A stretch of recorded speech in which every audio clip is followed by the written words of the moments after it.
झांसी की रानी लक्ष्मीबाई।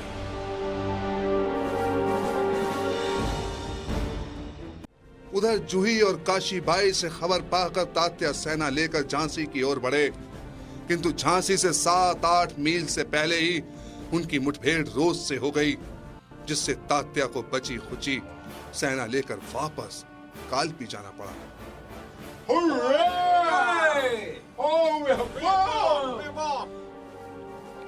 पलटन को पास देखकर दुल्हाजू लोहे की एक छड़ लेकर बुर्ज से नीचे उतरा। उधर सुंदर भी तलवार लेकर जल्दी से बुर्ज से उतरी। दुल्हाजू ने एक के बाद एक फाटक के ताले तोड़ डाले। दुल्हाजू फाटक खोलने ही वाला था कि सुंदर आ पहुंची। देशद्रोही नरक के कीड़े, तुझे अंग्रेजों से कुछ नहीं मिलेगा। सुंदर की तलवार का वार दुल्हाजू ने लोहे की छड़ पर ले लिया। तलवार छन्न से टूट गई। टूटी तलवार का टुकड़ा सुंदर ने दुल्हाजू पर उछाल दी। उधर गोरों ने फाटक धक्का देकर खोल दिया। एक गोरे की गोली सुंदर के सर को भेदती हुई चली गई। हर हर महादेव। एक एक करके रानी के सभी साथी वीर गति को प्राप्त होते गए। मोतीबाई, खुदा बख्श और गुलाम गो सभी एक के बाद एक मृत्यु की गोद में समाते चले गए। उनकी मृत्यु से एक बार के लिए रानी अंदर से टूट गई, किंतु शीघ्र ही उन्होंने नगर के मुख्य लोगों को इकट्ठा किया। अपनी 4000 सेना में से 400 भी नहीं बचे। अंग्रेज किला घेरे हुए हैं। वे एकाध दिन में घुस आएंगे। आप लोगों में से लड़ते फिरते जो बचेंगे, शत्रु उनकी दुर्गति करेगा। ये देखने से अच्छा मैं बारूद की कोठी में जाती हूँ और पिस्तौल के धड़ाके के साथ अपने पुरखों से मिल जाती हूँ। रानी की बात सुनकर नाना पोपटकर ने उन्हें उनके कर्तव्य की याद दिलाई। उसी क्षण दामोदर राव को लेकर सुंदर आ गई। दामोदर राव दौड़कर रानी की गोद में बैठ गया। रानी की आंखों के आगे कुरुक्षेत्र के मैदान का वो दृश्य घूम गया जिसमें अर्जुन को श्री कृष्ण ने कहा था, अर्जुन गांडीव उठाओ और शत्रुओं का नाश करो। रानी उठी और उन्होंने नाना भोपटकर के पैर छूकर कहा, मुझे क्षमा करना नाना साहब। भाइयों, मेरी इस क्षणिक दुर्बलता को भूल जाना। मैं लड़ूंगी। आप सबके सामने प्रण करती हूं कि सारे अंग्रेजों का मुझ अकेली को सामना करना पड़ा तो भी करूंगी। रानी की टोली निकली और सुबह होते ही नदी किनारे पहुंच गई। नदी के किनारे पहुंचकर उन्होंने अभी हाथ मुंह धोया ही था कि लेफ्टिनेंट बोकर अपने दस्ते के साथ वहां पहुंचा। रानी ने उसे हाथ लगा दिया। लगभग आधी रात के समय रानी कालपी पहुंची। रोज भी अपने ब्रिगेडियर के साथ कालपी आ पहुंचा। उसने हमला किया। रानी ने मुकाबला किया, परंतु उनका घोड़ा जख्मी हो गया। रानी, आपका घोड़ा जख्मी हो गया है। हाँ, ये घोड़ा अड़ सकता है, पर काम तो इसी से चलाना है। आप कुछ जलपान कर लें। गर्मी बहुत है, लू चल रही है। शरबत थोड़ा सा पीने को मिल जाता तो अच्छा रहता। मैं प्रबंध करती हूँ। रामचंद्र देशमुख। जी रानी जी। दामोदर को आज तुम पीठ पर बांधो। यदि मैं मारी गई तो तुम किसी तरह इसे दक्षिण पहुंचा देना।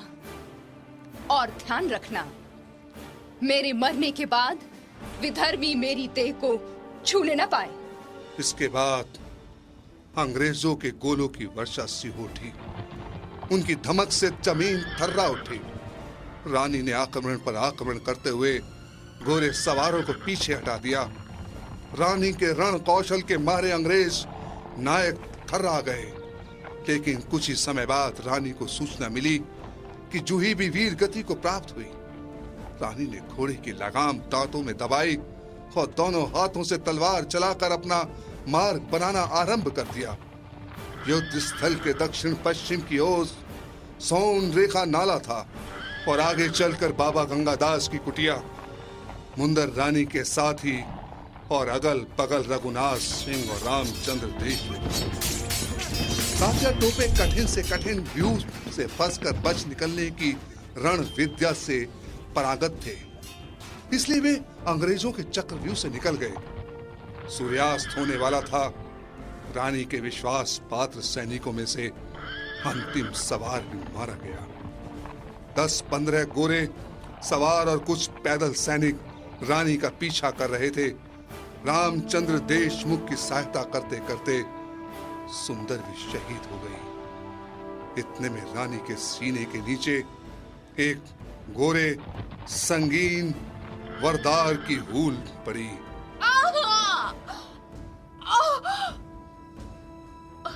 उन्होंने तलवार से उस संगीन वरदार को खत्म कर दिया।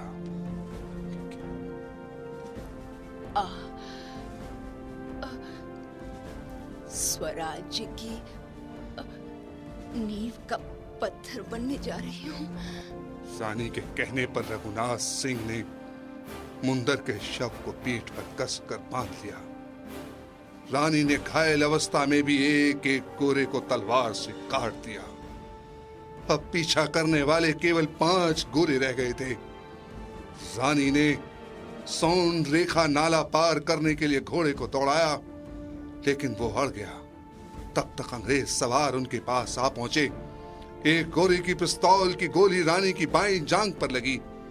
रानी ने बाएं हाथ में तलवार लेकर घोड़े की लगाम थामी और दूसरी जांघ से अपना आसन संभाला। उन्होंने एक शत्रु को मारा था कि पीछे से एक और आ गया। रानी का घोड़ा पिछले दोनों पैरों पर खड़ा होकर अटक गया। रानी के घावों से खून की धार बह निकली। तभी एक गोरे सवार ने रानी पर तलवार चला दी। उनके सिर से दाएं हिस्से पर गहरी चोट पड़ी। संभलते संभलते भी उन्होंने उस सवार के टुकड़े कर दिए। बाकी अंग्रेज रानी के विश्वास पात्र गुल मोहम्मद के आने पर भाग निकले। अल्लाह अकबर! रानी के अभी प्राण देह में ही थे। सुध बुध खोए दामोदर राव को एक और बिठाकर देशमुख ने रानी को अपनी वर्दी पर लिटाया। अचेत रानी के मुंह से निकला, हर हर महादेव, ओम वासुदेवाय नमः।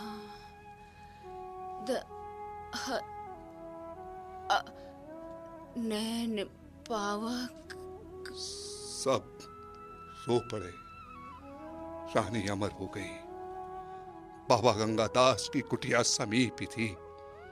सभी ने कुटिया की लकड़ी तुरंत उतारी, चिता बनाई। रानी और मुंदर के शवों को चिता पर रखकर देशमुख ने अग्नि संस्कार कर दिया।